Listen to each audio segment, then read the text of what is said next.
Finalmente llegó Carlos. Yo recuerdo que nos encontramos en La Habana. La primera discusión giró alrededor de un tema muy difícil, incluso injusto, porque él venía de Tegucigalpa con la idea que no era de él, sino que era de la gente, de los políticos de la vieja guardia que levantaron la conceja de que se había traicionado el movimiento y que el traidor era el responsable del movimiento.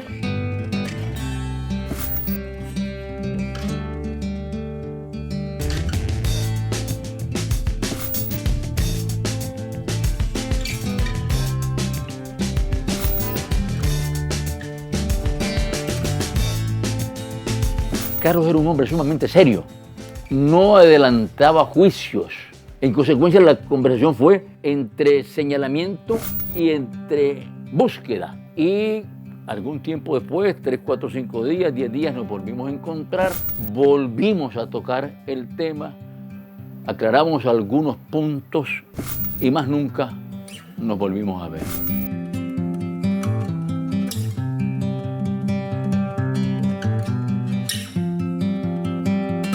También era muy sistemático, pues digamos, empeñado en inculcar disciplina, sin ser prepotente, ¿no? Nunca nos pegó. Él se la ingeniaba para ejercer la autoridad sin recurrir a la violencia.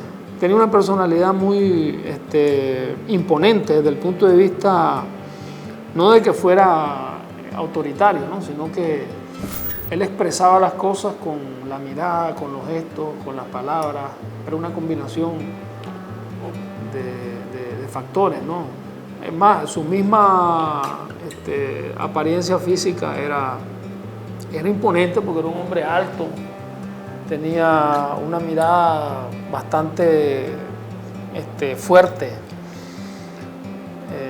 que impresionaba a sus interlocutores, ¿no?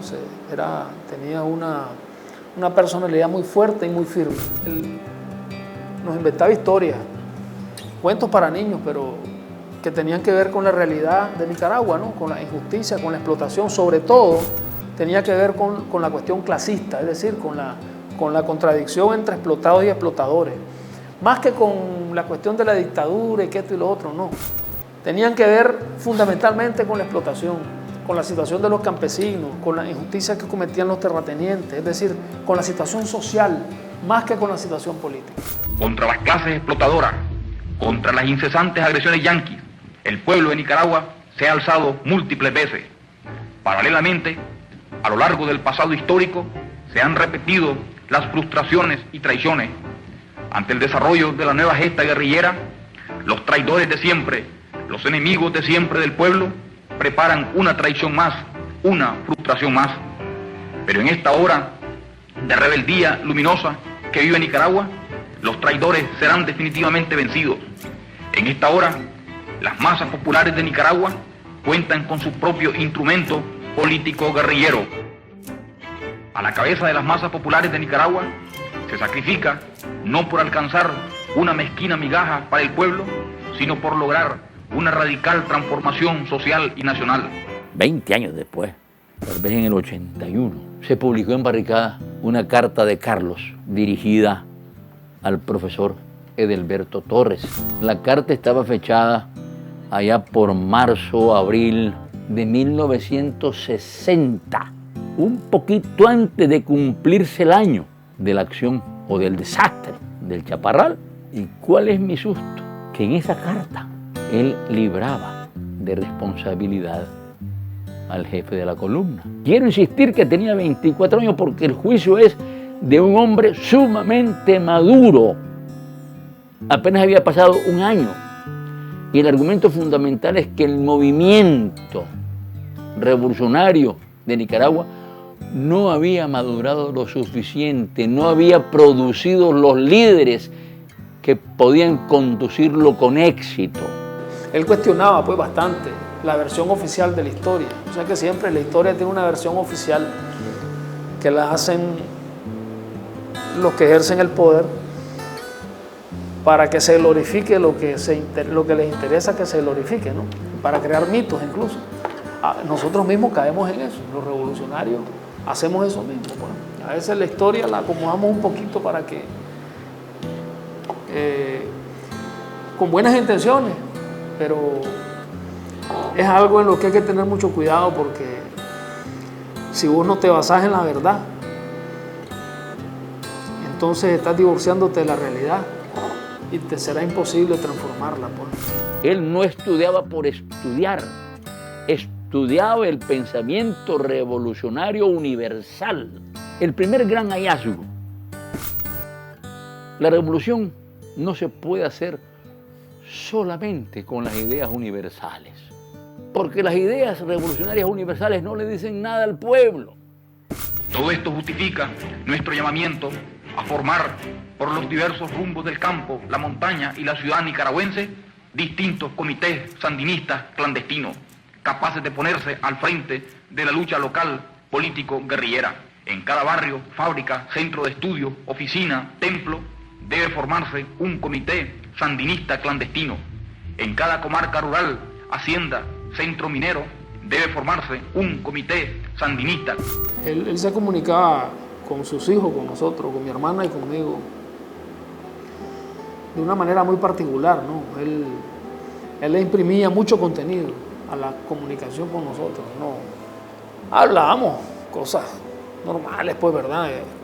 Pero él también se preocupaba por no solamente hablar de cualquier cosa.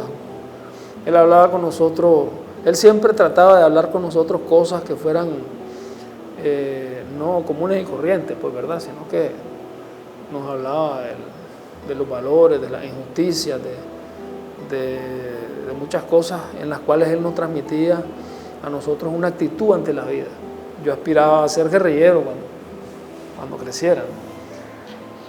El asunto es que entre los amigos ahí del barrio